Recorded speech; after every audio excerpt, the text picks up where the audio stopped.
Bonjour et bienvenue à cette séance dans laquelle on va établir la formule du binôme de Newton. Donc la formule de Newton. Voilà, alors donc je prends deux éléments de R et je prends un entier n de n. On va démontrer que A plus B exposant n, c'est une généralisation donc des identités remarquables.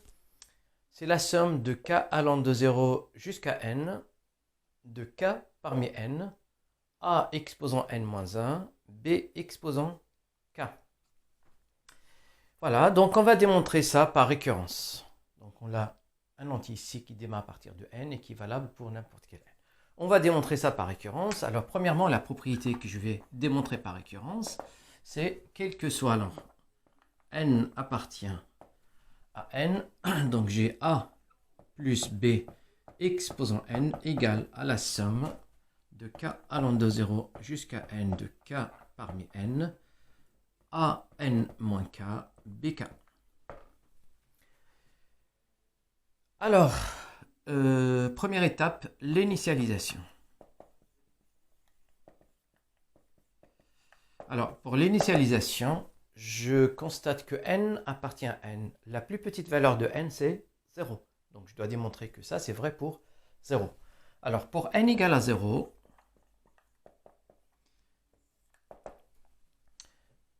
d'une part, j'ai a plus b exposant 0 égale à 1. D'autre part, si je prends cette somme-là, donc la somme de k allant de 0 comme n égale à 0, donc jusqu'à 0, et k jusqu'à 0, a 0 moins k et bk. Bon, j'ai combien de valeurs pour k? Ben, il y en a une seule puisque ça va de 0 jusqu'à 0, donc il y a une seule valeur de k qui est 0. Ben, ça va faire donc un seul terme, 0 parmi 0, a 0, 0 et b 0. Et là, donc 0 parmi 0, donc ça fait 0. Et a exposant, pardon, 0 parmi 0, donc ça fait 1. Et a exposant 0, c'est 1. B exposant 0, c'est 1. Donc 1 et 1.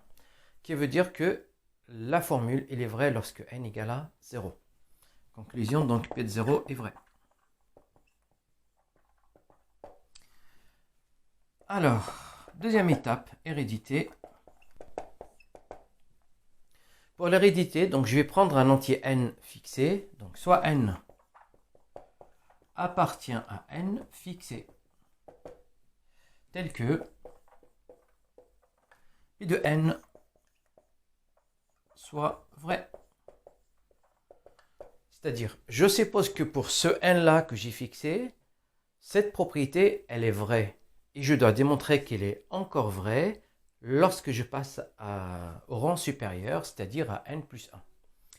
Donc, montrant que, ou bien démontrant que, plutôt, allez, montrant que Pn plus 1 est vrai. Pour démontrer que ça c'est vrai, ça veut dire qu'il faut que je démontre, là, lorsque je remplace n plus 1, il faut que cette égalité soit vraie. Alors, je vais commencer par a plus b exposant n plus 1 égale a plus b. Pour pouvoir appliquer ma formule, ou bien mon hypothèse de récurrence, je dois faire apparaître ce facteur-là, donc qui est là. Et bien, je vais le remplacer par cette somme. Donc, je vais avoir a plus b. Et là, je remplace par la somme k allant de 0 jusqu'à n de k parmi n, a n moins k et bk. J'ai juste remplacé ça par ça. Maintenant, ce que je dois faire, je vais développer. Donc a fois cette somme plus b fois cette somme. Et j'obtiens la chose suivante. Lorsque je multiplie par a au facteur a ici, je dois rajouter plus 1. Et lorsque je multiplie par b, eh ben, c'est le facteur b auquel je dois rajouter 1 à l'exposant. Donc, je vais avoir la somme de k allant de 0 jusqu'à n, k parmi n, et a, n moins k plus 1. Et puis après, le b reste à sa place. plus cette fois-ci, donc la somme de k allant de 0 jusqu'à n.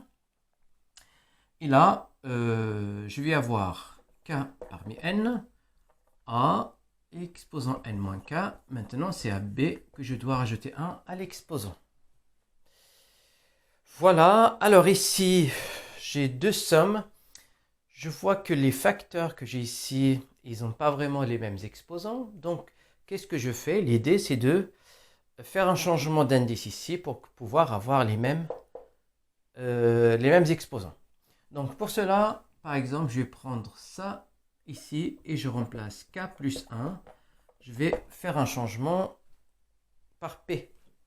Regardez bien, donc égal, là, la somme, le premier terme, je laisse tel qu'il est. Par contre, là, je vais faire mon changement. Lorsque k égale à 0, eh bien, p égale à 1. Lorsque k égale à n, donc k égale à n ici, p, donc je vais avoir la valeur n plus 1. Après, là, lorsque, pour k, ben, ça va faire p moins 1. Donc, n moins p moins 1. Et enfin ici, je vais avoir p. Ah, j'avais oublié donc le coefficient binomial ici.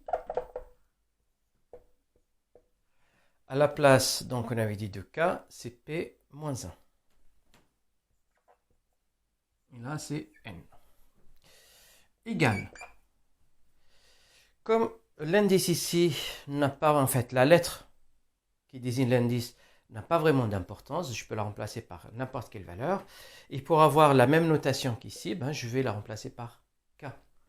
Et donc, je vais avoir k allant de 0 jusqu'à n, k parmi n, an moins k plus 1, bk, plus la somme de k allant de 1 jusqu'à n plus 1.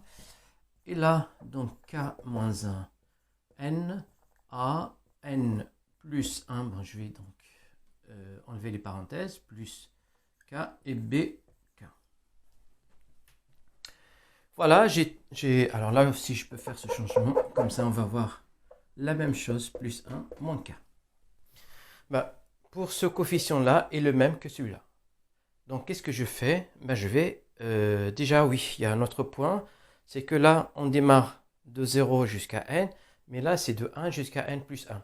Donc là je vais enlever le premier terme, et là je vais enlever le deuxième terme pour pouvoir simplifier mon écriture. Alors, je viens ici pour finir là ma démonstration.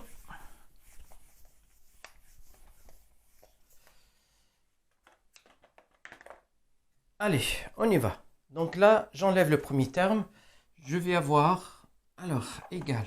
Le premier terme, c'est lorsque k égale à 0. Donc 0 parmi n, ça fait 1.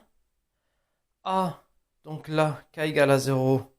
Donc 1 moins 0, donc ça va faire 0. Pardon, ça va faire 1. Et donc, je vais récupérer ici a exposant n plus 1, puisque là aussi, ça va faire 1. Donc, je vais avoir n plus 1 plus k allant de 1 cette fois-ci jusqu'à n, k parmi n, a n plus 1 moins k, bk. Plus, là, je m'arrête au terme avant-dernier. Donc, cette sommation-là, k allant de 1 jusqu'à n. Alors ici, c'est k moins 1, n. A, je vais avoir la même chose, moins k et bk. Et sans oublier le dernier terme, c'est lorsque k égale à n plus 1. Dans ce cas-là, là je vais avoir un exposant nul, donc ce qui fait a0, exposant 0, ça va faire 1. Et là, donc je vais avoir bn plus 1. Et lorsque k égale à n plus 1, là, je vais avoir n, et n parmi n, ça fait 1. Donc, tout ça, ça va me donner b exposant n plus 1. Bon.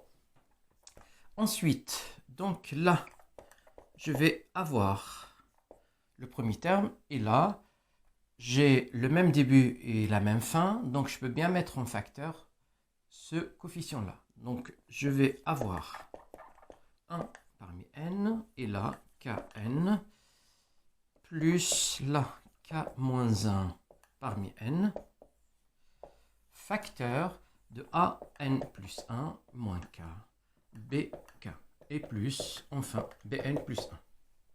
Juste factorisé par ça, et donc là, j'ai récupéré ça plus ça. Or, c'est quoi ça? Eh bien, ça, c'est tout simplement la formule de Pascal. Ça nous permet d'avoir... Alors, pour les élèves, en fait, pour ceux qui ne savent pas comment on l'obtient, j'ai déjà... Alors, attendez. Ça va faire, donc, k parmi n plus 1. Ça, c'est la formule de Pascal que j'ai démontrée dans l'une de mes vidéos. Voilà, donc ça au rang n, quand j'additionne deux coefficients binomiaux, donc là d'ordre n, k, k-1, donc j'obtiens le coefficient binomial k parmi n plus 1, donc je passe au rang suivant. Là, je l'avais démontré dans l'une de mes vidéos, donc vous pouvez les consulter. Très bien. Donc, et là, on arrive à la fin, ben, c'est tout simplement ici. Ben, je vais mettre ça entre parenthèses. Et là, encore, non, pas encore, puisqu'il nous reste le premier terme et le dernier terme ici, pour que ce soit conforme à la formule.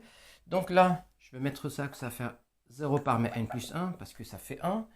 A n plus 1, plus la somme de k allant de 1 jusqu'à n, kn plus 1, et puis là, an plus 1, je récupère donc bk plus, et là, c'est n plus 1 qui fait encore 1. Donc je me permets de rajouter ça pour avoir la forme donc de cette formule-là. Et ça, c'est tout simplement, c'est la somme k cette fois-ci, donc qui va aller de 0 jusqu'à n plus 1, donc de k parmi n plus 1, à n plus 1 moins k et bk. Et voilà, donc on a trouvé la deuxième partie qui montre bien que la conclusion ici, c'est que pour tout n, on a bien cette égalité qu'on appelle le binôme de Newton. Pour une petite remarque, alors cette formule-là, elle est valable pour n'importe... Si je prends par exemple des complexes, elle est valable. Elle est encore valable pour n'importe quel anneau. Il suffit juste que les deux éléments A et B commutent. Voilà, donc on arrive à la fin de cette vidéo. Donc je vous souhaite une bonne journée et à très bientôt.